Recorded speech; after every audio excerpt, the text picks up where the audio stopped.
Hello, friends. Welcome back to part two. I'm with Lloyd, and we've been talking. He's a Filipino dad who had a sounds like a big DJ career down in Philly, and down in Philly, and now he's transitioned to New York, and he's a chef, and I don't know. I think you have like a great family man kind of vibe. So I appreciate that. Thank you. yeah, and I'm like working on my corny dad jokes. That's one thing I've been working on since my son's been born. I'm just like I'm trying to lay him out, like. how old is he now? 8 months. 8 months. Yeah, you got plenty of time. Yeah, It'll, yeah, it'll come. You yeah. know, when you were talking about the music, I think it's so funny now because like I'll say something like cool and my son's like, "Oh, that's so lame." Or like, when me the adult trying to say something, he's like, "Oh, that's cringy." And I'm like, where do you think you got your whole style persona from? Like Right. somehow kids think, "Oh, parents are lame." So whenever you say something, it's like, "Oh, you don't know about that." Like I can imagine you showing your kids Biggie and they're like, "You don't know Biggie." Like it's so Yeah. funny to me now how my kids are like, my oldest, he's 17 and he listens to this rapper called Young Gravy. Really, I've never even heard of that dude. Trash, trash. But Oh my point man. is, here's my point. They know Young Gravy, they know like all of these weird people that's like, "Oh Uh, yeah, yeah, I love this." And I'm like, "Do you know Nas?" Like, no, who's Nas? right. Really? You've He never just put heard. out an album last year, right? I was listening to that last summer. I saw it as like, oh, Nas just put out a new record. Got a track with Lauryn Hill on it and stuff. But I don't know. Maybe it's like, all the kids will be like, ah, this is old people, man. Like. It's one of those things because what I realize is that we are all in a bubble, right? So Mm, if you were in Hawaii, you would be in a Hawaii bubble, and whatever Hawaii radio played and whatever the people you knew in Hawaii was talking about, that would be your music. right, right. Yeah, they're absolutely right. So like my other son, he thinks Ariana Grande and Billie Eilish are like the best singers. And I'm like, Real. why don't you go back and play 90s R&B? He's like, "Oh, that's old." Oh, it's Yeah, crazy. yeah, that is crazy. I mean, maybe when they get older, they'll take a look back and they'll be like, oh wow, this stuff is they'll discover it then, Yeah. But right? it's So it's not even about the age of it. The point is like me, like I think we had real bangers. When I hear oh some of yeah, these tracks, I'm like, that's trash. So it's not that I don't understand it. It's just uh, I know it's not that good. mm. I mean, I hear some beats now and I'm like, "Oh, that's crazy. That's crazy." Like the uh, fact that Pharrell's still working, oh yeah, yeah. No, like yeah. Pharrell I mean, he's got it made, man. Like I've been listening to old Neptune's tracks lately. Stuff like Noriega Grimy, Busta Rhymes, What It Is, all that stuff. And I was just like, wow, this stuff is, they were on everything. There was a moment in time where every banger I'd play at the club, it was just Neptune's tracks back to back to back and to those back are to back million to back. dollar beats. They are. Like Yeah. they're very skilled. They're very good at what they do. But they So still made tracks. They still made Lemonade with Drake and Rihanna the other day. Like there's still yeah. some really good tracks that they're making. You Yeah, know. yeah, definitely. So then when I play that, they're like, "Oh, what do you know about that?" I'm like, "Are you kidding me?" Yeah. They don't even know Mm, like where Pharrell. So like we took a trip down to Virginia, and they mhm. don't even know where Pharrell's from. Like they Right. don't know nothing. They just Right. hilarious. It's hilarious. So a dad joke is like a good joke that they don't even. They're like, okay, dad, they don't even get it. Yeah. Yeah. But Definitely. I can't imagine, like, there's so many things. Like, listen, like right now we're in Princeton, New Jersey, and Okay. my boys, I didn't want them to be too hood, so Mm. I didn't like raising them. I didn't play hip hop. I played the Oh, okay. radio. I played, maybe R&B. Like if a hip hop song was on the radio, like I'd let it through, but I wasn't like playing hip hop. I wasn't like, Mm. all right, you got to know the classics. Okay. Like Method Man, You're All I Need. Right. Like to me, that's foundational. Like Yeah, it is. It is. that's something that if my kids were white, I would be like, you need to learn the words to this. Mm. But because my kids are black, I don't want them walking around singing rap songs. You know what I mean? I understand. Yeah, I see what you're saying. Wow. Yeah. So now we're in a place where I think like my kids are like too white. Really? Yeah, and I'm like, Yeah. all right, yo, I'll put this on. They're like, oh, dad, we don't want to hear that. I'm sorry. I'm like, are you kidding me? This is dope. Like, I don't like that. And Oh, then when they hear rap music, you know what they say? Oh, that sounds like dad's music. for real? Wow. Wow. That's crazy. It's Like, one of those things though, because it's stigma and that kind of thing. true, true. Yeah, you definitely have to keep that in mind for, as they grow up and then what they get into when they're out on their own, especially as when they become an adult. I think about that stuff every day, it's like when I look at my son, it's like, you're half black, half Filipino. I don't really want, I don't want to have to like go wild out somewhere because something happened to you, like but I mean, thinking about the music thing too, I've been building a playlist for him. So it's like as I drive around, like sometimes I'll have him just me, like my wife got to do something, or maybe she's at work and I'm off. Me and him we'll go out on the town. Got the car seat on. I'm driving around. I'm playing his playlist. So, but I'm putting like everything on there. My wife thinks my playlists are insane because like it's everything. Like it'll be a jazz track, then the next track will be like Slayer, like some thrash metal. Then the next thing will be like a Nas track, and then it goes all over the place. So I'm trying to get him to start like listening to like a wide variety of everything, because I always think about like I met people in my DJing days. I made friends over the years that they were telling me that their parents used to play them like Parliament Funkadelic all the time while they were growing up. I was like, man, it must have been cool growing up in your house, man.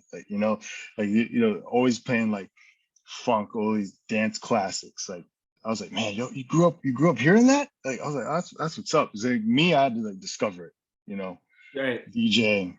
Because there was another party on Sundays in Philly. It was called Soul Traveling, and they played everything, but it was a lot of old school like 70s, 80s stuff. You'd hear Stephanie Mills, you'd hear the Bee Gees, you'd hear Michael Jackson, Prince tracks, and then you'd also hear like new hip hop stuff, and then old like Eric B and Rakim, and then dance hall stuff and house.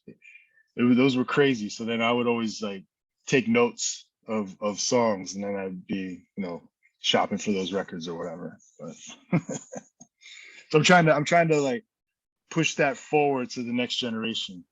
I'm telling you, it hurts when when your kids start listening to like some modern day stuff that you think's not that good. Yeah.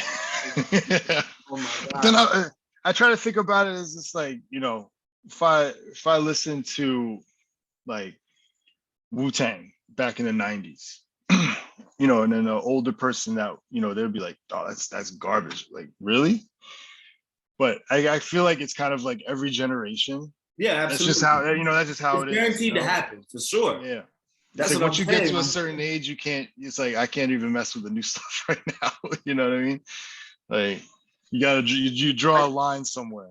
I Like think it's a cerebral thing more than yeah. anything else. It's a cerebral thing. You know, your Hmm. brain is just like full. You just like, I can't, learn this new thing right now. Not that you can't, but you fell in love with something, so it's hard. There's only space for one true love kind of thing. Hmm. So that's kind of what happens. Right. Right. Yeah. Yeah. I see that. That's a good way to break that down. Right. Yeah. So it's inevitable that someone who fell in love with their time period, they just, you know, it's harder for them to fall in love with other things. And little by Right. little, obviously, they can find a gem here and there. Hmm. Yeah. Yeah. Yeah. So Definitely. I was gonna get back to what you were saying about the being Catholic. Did you go through Okay. the sacraments? Yeah, I did. I did. Was baptized Catholic, first communion, confirmation. Yeah, I went through the whole thing. I went to Catholic school my whole time, from kindergarten through senior year of high school. That was all Catholic school. Um, So yeah, was there a point when you felt like something didn't click for you? I think it was in high school, definitely. Adolescence brought in some sort of, like other thinking, just kind of like, let's see what else is going on outside, out in the world. Um, not really knocking it, but it didn't seem from then, how teenagers get and they get rebellious. So me, I felt I was the same way. I was going to get detention for not following dress code and all the other little things or whatever. But it got to a point where I just felt like maybe it wasn't the thing for me, to continue as that, going to mass every Sunday and following all their protocols. Um, but I have respect for what people believe. My one question, my one thing is like, please just don't push it on me. Like we can discuss, but let's not get pushy with each other, because I'm not looking to push onto others. You know what I mean? I think that we're still in a time where this is for me, the conversation is very important because I think, it's been weaponized in a lot of ways. Oh, So definitely. so there was one point where if you didn't go to church, you were basically like seen as an outcast in your community. Yep. And Oh yeah. when you had outsiders who were from different religions, they were also seen as villains. Mm. They were also seen as, oh, they're lost. Oh yeah, yeah, Their humanity was questioned. These kinds of yeah, things. yeah. So when I bring up, one of those things, people say don't talk about religion. I think it's very important that we talk about it because those messages are still being funneled through, and politicians use them very sharply. They do. They do. Yeah, So I agree. I think it's very important for everyday people to kind of diffuse this and really have the conversation. Allow atheists to feel welcome, allow Muslims to feel welcome, allow people who are just agnostic, like whatever you are, like to really bring them in and have a conversation, really try to break down some of those walls in our community and really have us look at our religion and say like, is my religion really better than yours? Right. Yeah. Yeah. It's like who like how do you base that? When people are thinking like that. Like my because I am of this faith. I am like better than you, or or whatever, because of the faith that you have, you need help, or it's like very, very judgmental. And it's not, I mean, Christian people will say a lot, what would Jesus do? Do they even really think about that question? Like, I don't know. If for me, I feel like, I've read through the Bible. I went to Catholic school my whole life. So, it's it's taught that, Jesus was probably a nice guy, pretty nice guy, not very like judgmental, helpful, community driven. These are things that we've discussed here today. But it turns into like a judgment kind of based, pointing the finger conversation, like,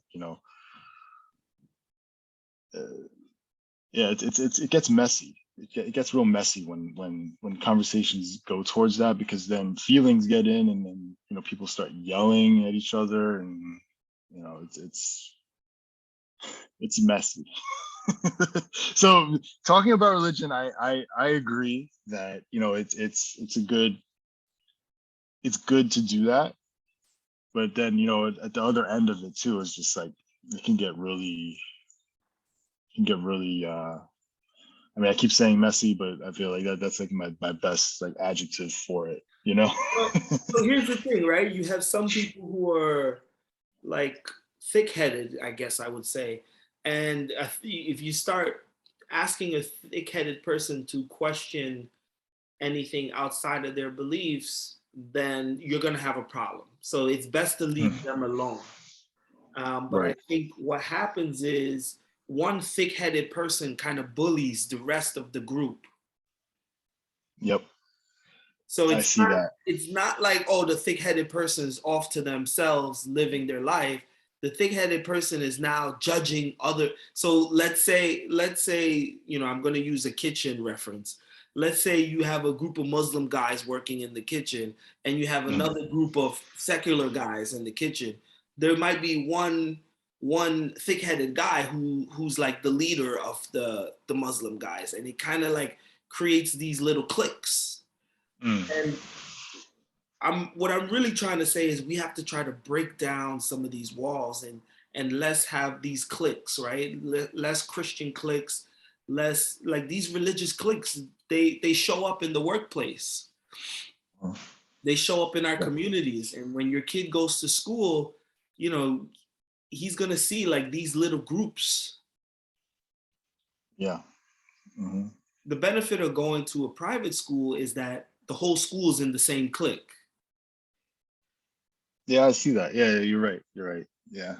Because And that even when I went to Catholic school, they had non-Catholics in there too, but we were all just kind of like, this is this is my clique right here, you're here with basically. us. Yeah. Yeah. Yeah.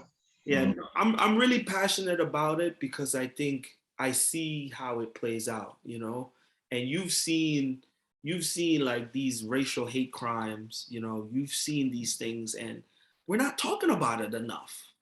It happens, we kind of say, "Oh, that's sad," and we just move on, and then it happens again, and we're in this cycle of these things happening, and I'm like, again, it's like we need professionals to help us live a normal life. And America's an interesting place because you can't put 10 different groups from across the world together into these spaces, feed them messages of hate, and say, all right, just live together and good luck.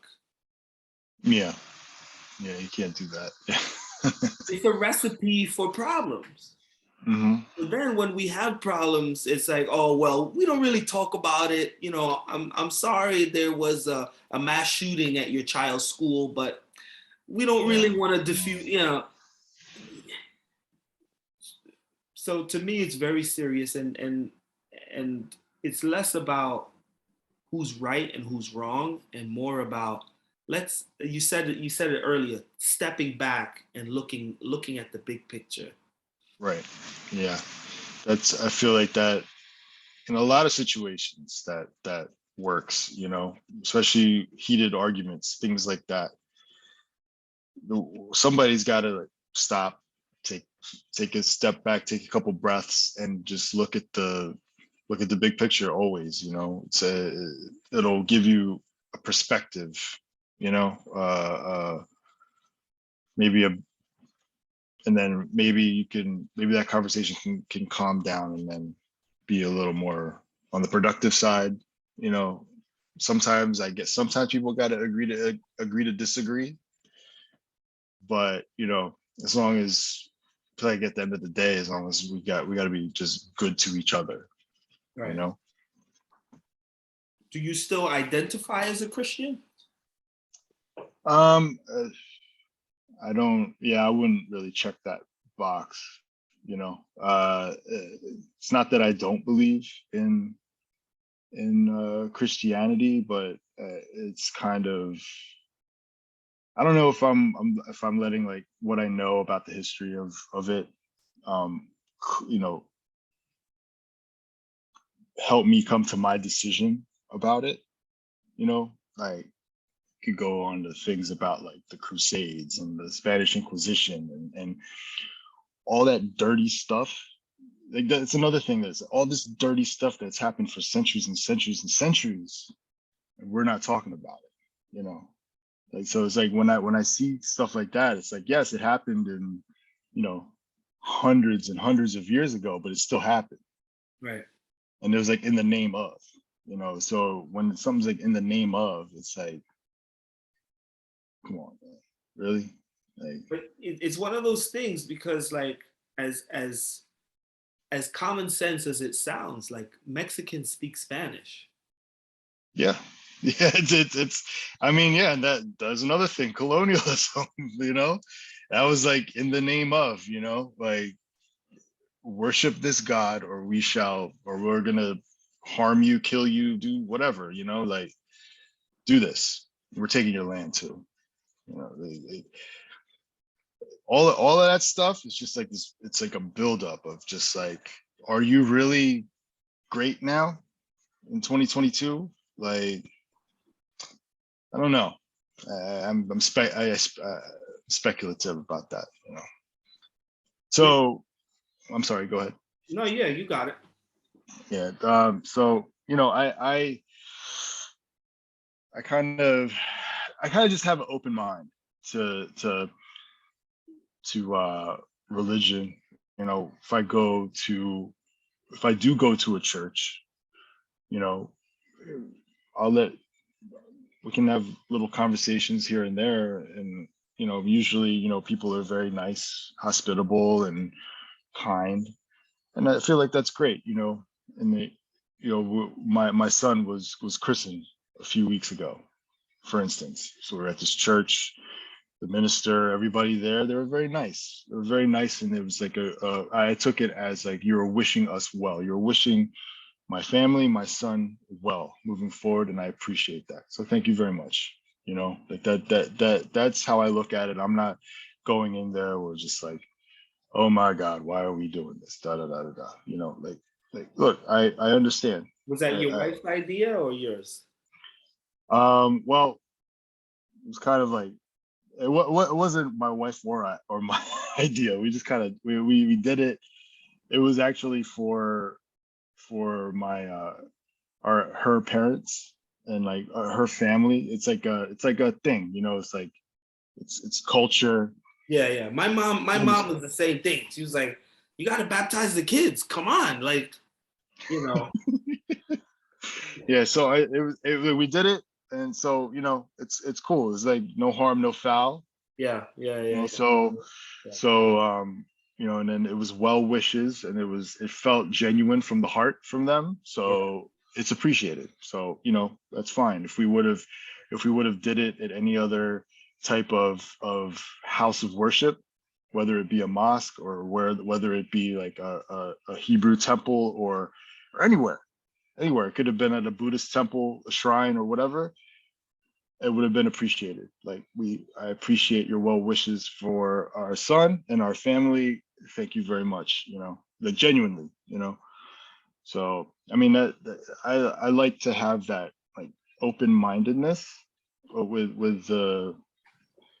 with all faiths around the world. It's just you know some people don't, but that's it is what it is, right? So I think for me, I think I've really wrestled with like my conviction, right? And I find that I think compared to the average person, I have a higher level of conviction. Mm, And so I've kind of wrestled with that because I'm like, I sometimes I when I talk to people, I'm like, but don't you think? And and and I've really come to terms that Alexi, you're not like everybody else. So it took me a while to really like be comfortable with that.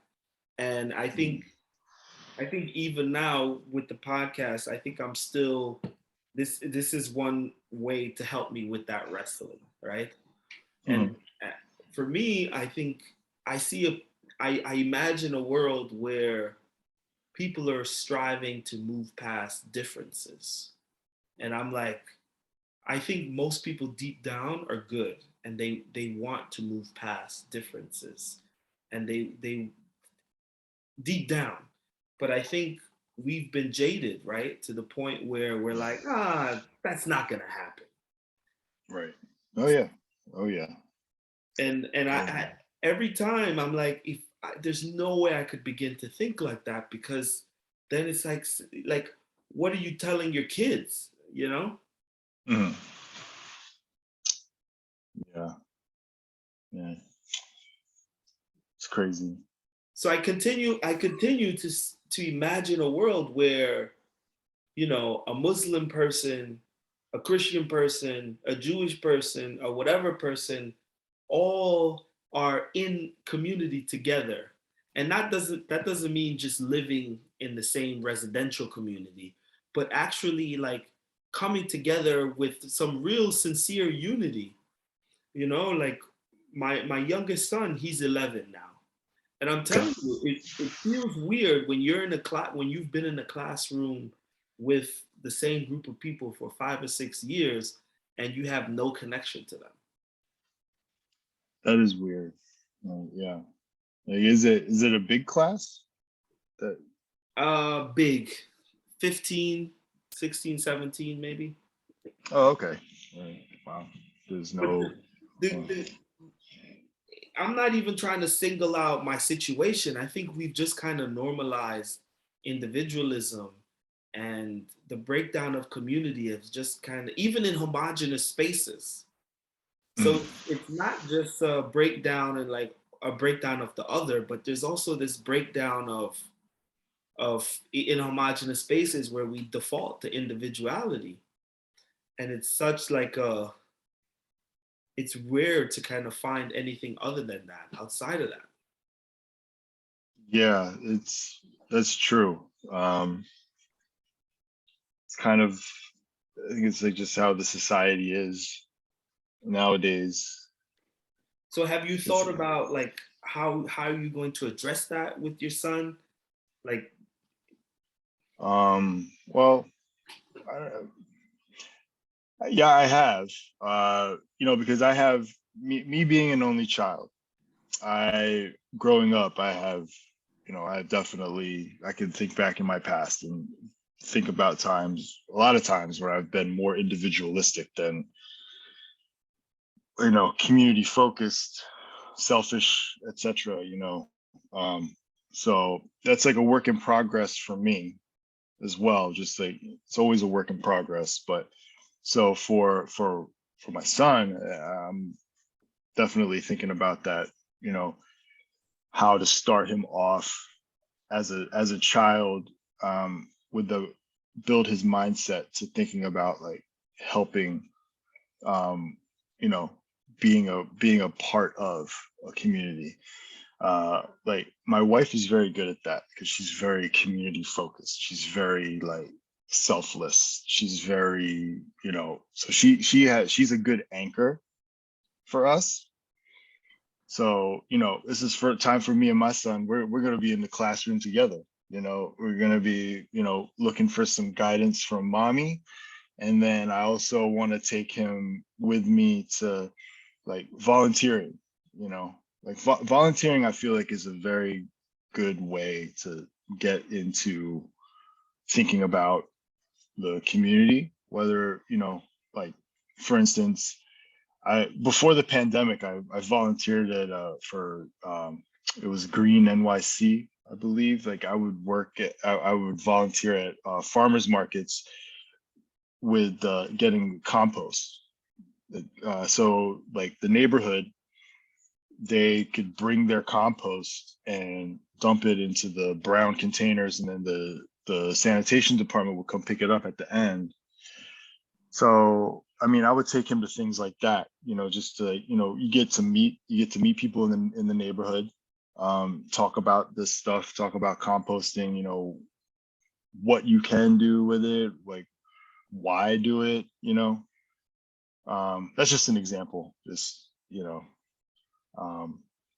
but yeah, and start from there, and then move forward. The older he gets, the situations that he ends up in life, we could talk about it, figure it out, tell him, I give him my advice, what I think I would do. I want to teach my son how to fish, not to fish for him, but I want to teach him how to fish. Right. I'm still learning how to fish, so let's see. I was gonna say, how did I know you found so Runners United on Facebook. Yes. So you clicked the group, and what was your experience? It was cool to see everybody else, like they were sharing their experiences, running the New York City Marathon. I know you run the New York City Marathon. You run the New York City Marathon every year, right? I try. That's what's up. Like I ran it once, and yeah, it's like I would love to run it again. So let's see how that would happen. But it's cool to kind of, I mean, yeah, we're only seeing each other on the internet, social networks, but it's good that that's kind of a community. It is a community, so we share our experiences and give each other like support and advice if needed, or ask for advice if we would like it. And it's kind of like a good community focus for runners specifically, so it's good to help motivate us to keep pushing forward. So you got what you wanted out of the group? Was there anything that you felt was missing? No, I mean, I was just looking for other runners to be able to see what they got going on. I could share what I got going on. And that's really it. I mean, I got it from that group, it was nice. So, I mean, I'm grateful for it, I haven't, Facebook though, I've stepped back from it for a little bit, but every now and then I'll type in the runners, type in the group name, and I'm gonna look for it and then see what we got going on. Yeah. The Facebook group hasn't been active. I moved to New Jersey in 2016, so gradually since 2016, the group has declined in activity. I still go up for events, and I'm still trying to figure out how I want to engage the group in a way to, I'm a community builder. I'm very passionate about community, and I feel like, we should all do whatever we can, like you said, volunteer. So that's really why I do it, and that's why I want to continue doing it. And so I'm still trying to figure out what that looks like and how best to engage that. I think for me, the interesting thing is that people want community, but it's like you have to convince them. You have to like make it look cool. You have to like you know build events like Michael Jordan's gonna be there. Like you have to like Right. Yeah. Yeah.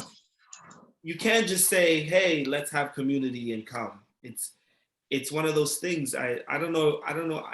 I guess it's the individualism and those kinds of norms that's kind of built up. People have anxiety about just showing up and being vulnerable in that way. Right. Yeah. They want to be sold. You have to Right. sell it. You have to sell it to them. You have to have yeah, like you said, oh, Michael Jordan will be there. Like, then they're like, okay, I'm coming. Da, da, da. So Yeah, you can't yeah, say come and be with runners. Like you're a runner, I'm a runner. Let's just, you have to have fast people. You have to have good looking people. You have to be going to a great place. And, the shirt has to look nice. And, the website needs to be designed well. And so you yeah, have to like put this whole production to just, no, like it's just community. You just show up and it's not that easy nowadays. So you're kind of like working against people's, you know, the word is leaving me, but you're working against that that tendency. right, right. Yeah, like they. It's not. It's like they don't just want to get together to like run with the crew. It's like there has to be something else there that's attracting them to be there. I Yeah, guess like the community is a side thing. it's like you're competing with Netflix, I guess. You know what I mean? Like make it so appealing to me that I don't want to go home and watch Netflix. It's that Right. kind of thing now. Yeah. So Yeah. you need to have skill, talent. You need to be you need to have the social skills. You need to be charismatic. You have to like have this whole. You can't just be like, hey, like, oh, that's weird. He's talking about community. Oh. Yeah. Yeah. That's been something interesting for me to realize that it's not just, just like this whole current that's pulling us away from community and it takes, I've met some people where I'm like, oh my gosh, people are so drawn to you. Come and be a captain so that you can kind of attract people to the group. And then they're like, oh, I'm not going to do that for you. I'm like, no, it's not for me. Like Mm. you already have this nucleus of people. Just do it over here so that it can be more beneficial to those people. And you know so it's been an interesting journey. I'm not like a born leader, so Mm. I just started going with it. Like you, I run, and I'm like, why don't we have more community? And at some point, I got motivated enough to try something, and Right. I've really like learned a lot, and it'll be interesting to see what I do in the next 5 years. Right. And Yeah. but I mean, I'm committed uh, to doing stuff. right. Are I mean, you? maybe you could have like a running team, like have it like.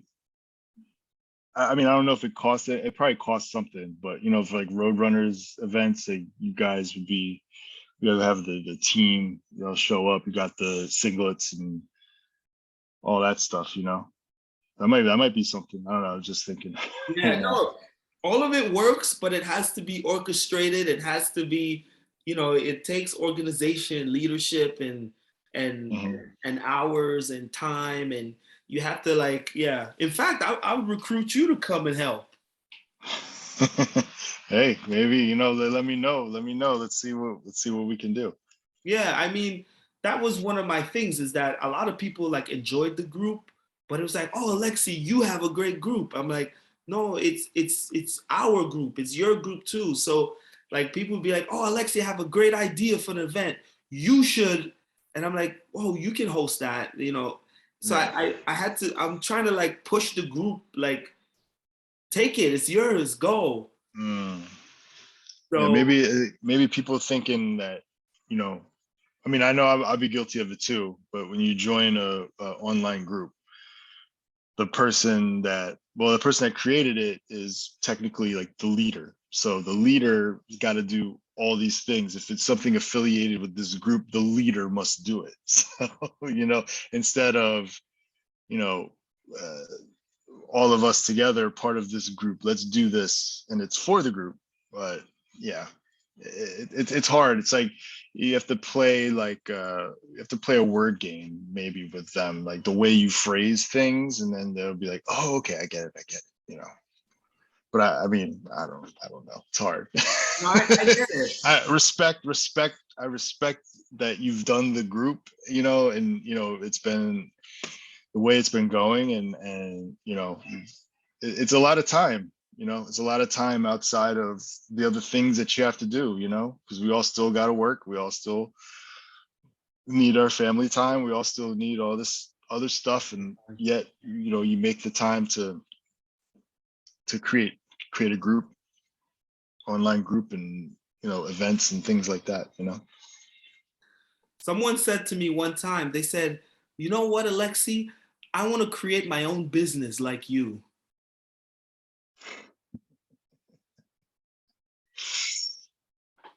What'd you say?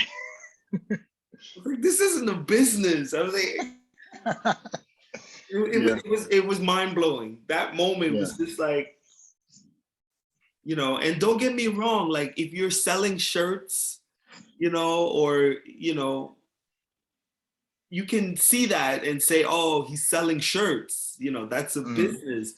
And, but I'm like, that's not the point. Like, I wish I didn't have to sell shirts, kind of thing.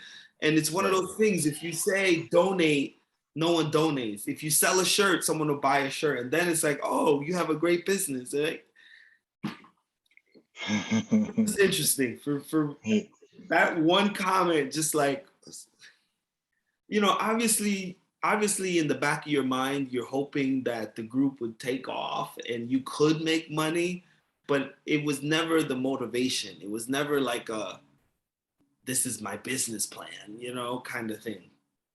Yeah. And some groups do run as a business and they're like successful, they have contracts and again, those are the groups. Like it almost seems like the only way to have community is to make it a business. People understand it more when it's a business because, oh, I'm a customer and I just pay my money and I'll just show up and that's it. Like they don't want real community. They want like you start your business, I'll buy whatever, and if I don't feel like coming anymore, or if I can just, I can just buy in and there's no expectation. So it's a capitalist mindset. Right. And Lloyd, in some respects, I think it works better with the way things are going now, to just kind of like say, all right, pay this money, blah, blah, blah. And then other people are going to say like, oh my gosh, why am I paying you when I could run for free? Like it's one of those things. Yeah.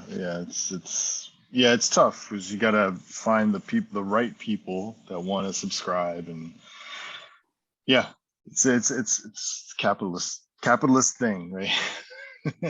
Yeah. It's been interesting. Are you doing any races this year? No, I actually, so today coincidentally was my first run outside since August 19th. I know you got hurt. Well, I was hurt, and then plus August 19th, I did a run in Van Cortlandt, and then I took my wife to the doctor, and she said we have to go to the hospital that night. And then that weekend was when my son was born. So since then, I stopped running, and then because it's like another layer, and then in my building, where we moved to, there's a gym. So I would, whenever I'd have time, hit the treadmill. I've been working on bringing it back. And today I went to the gym and it was packed. I was like, I ain't doing this. And then in my head, the first option was like, okay, let's go back upstairs and wait like 30 minutes, come back down. And then the other side of my head was like, go outside. You've been wanting to go back outside, go outside. So I was like, let's do it. I went outside. It felt great. It was amazing. I ran 10K, and it was nice. Just kept it easy, chill out, just and so felt good. But I don't have any races coming up this year. The next race I do have is my Chicago Marathon rollover, because I got picked in the lottery. I was going to run Chicago Marathon in 2020. We all know that didn't happen. Their rollover, but Chicago Marathon's rollover policy was cool, because they said, well, everybody in 2020, we're going to roll you over. We'll give you 3 options. So 2021, 2022, or 2023. I was like, okay, that's great. So I picked, I'm going to do 2023. So that's next year. This year, it's just more about getting my groove back. It's for health. I gained weight since my boy was born.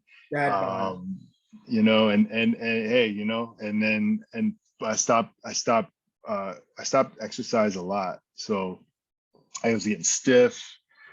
I had my physical last month, and my doctor, she's like, you got some potential issues, so we got to get moving again. So those are my motivators, just to for health. This is for health, and then 2023, we're gonna get back to races. Like, because in 2020, I was going to run my first ultra as well, but then, it actually happened in 2020, because I was going to run Cayuga Trails 50K up in Ithaca, and the original date was in May, but because of pandemic, they postponed it. They actually ended up having it in July, but I still stayed back, because I was just like, I don't know what's going on, like with because I still ride the subway to work every day, and I don't want to be like asymptomatic, and I don't want anybody else there being asymptomatic, and